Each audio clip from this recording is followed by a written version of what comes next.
Assalamualaikum warahmatullahi wabarakatuh. Pasal pertama Kitab Sirul Asrar tentang pulangnya manusia ke negeri asal. Manusia terbagi dua, manusia berdimensi fisik dan manusia berdimensi ruh. Manusia berdimensi fisik ini adalah manusia awam atau manusia biasa, manusia yang hanya mengerti tentang hukum halal dan haram, pahala dan dosa, manusia yang beribadah semata-mata hanya ingin mendapatkan surga dan kesenangan yang melimpah. Manusia seperti ini kelak akan pulang ke negeri asal mereka di surga derajat karena mereka mengamalkan ilmu syariat, ilmu tarekat, dan ilmu ma'rifat. Surga derajat terbagi menjadi tiga. Pertama, surga yang berada di alam al-mulki yang bernama Jannatul Ma'wa.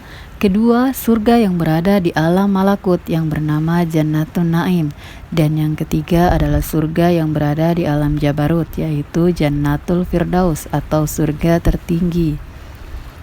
Semua surga ini menyediakan kenikmatan fisik dan tidak ada seorang pun yang dapat masuk ke dalam surga ini kecuali dengan ilmu syariat, ilmu tarekat, dan ilmu ma'rifat. Sesuai dengan sabda Rasulullah Sallallahu Alaihi Wasallam, kebijaksanaan yang lengkap itu adalah ma'rifat Allah disertai pengamalannya yang itu merupakan ma'rifat batin.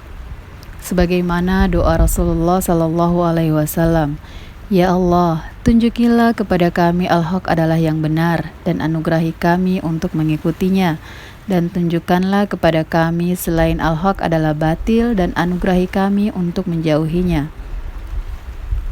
Dan Rasulullah kembali bersabda, "Siapa yang mengenal nafsunya dan menentangnya, dia mengenal Robnya dan mengikutinya." Selanjutnya adalah manusia yang berdimensi ruh. Mereka manusia khusus. Manusia ini adalah para kekasih-kekasih Allah. Manusia berdimensi ruh ini akan kembali ke negeri asal mereka, yaitu alam al-qurbah, alam di mana hanya dihuni oleh Allah Subhanahu wa Ta'ala. Adapun kembalinya mereka sampai kepada Allah karena ilmu hakikat yang mereka miliki.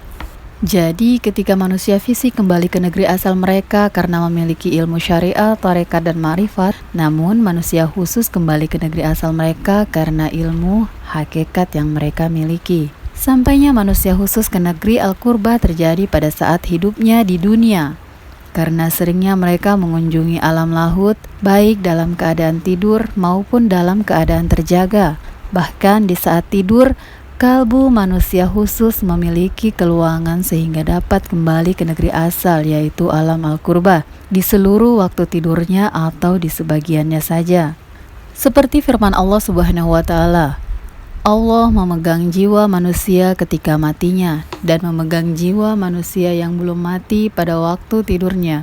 Maka dia tahanlah jiwa manusia yang telah dia tetapkan kematiannya dan melepaskan jiwa yang lain sampai waktu yang ditetapkan. Oleh sebab itu Nabi bersabda, tidurnya orang alim lebih besar pahalanya daripada ibadahnya orang bodoh.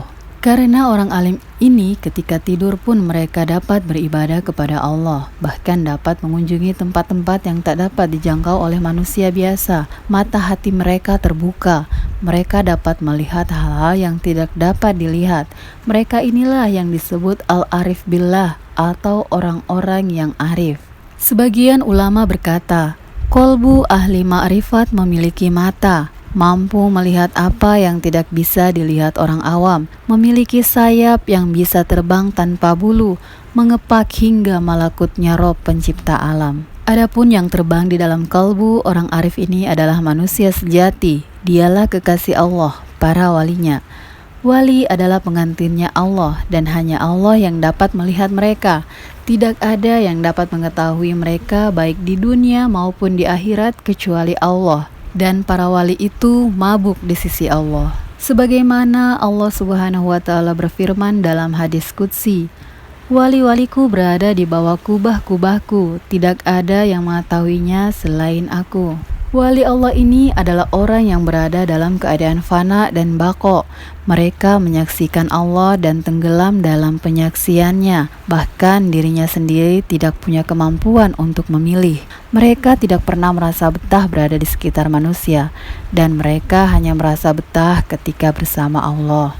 Wali Allah adalah manusia yang memiliki karomah, Tapi ada sebagian wali yang tidak menyadari akan karomah yang dimilikinya karena mereka tidak diberikan izin oleh Allah untuk menjelaskan karomah itu. Sebab menjelaskan rahasia ketuhanan adalah kufur. Karomah itu ibarat haidnya para wali, seperti para wanita yang malu jika ketahuan dirinya sedang haid. Wali sendiri memiliki 1000 makom, dan makom yang pertama adalah karomah. Orang yang telah melewati makom karomah, maka ia pasti akan mendapatkan makom-makom selanjutnya.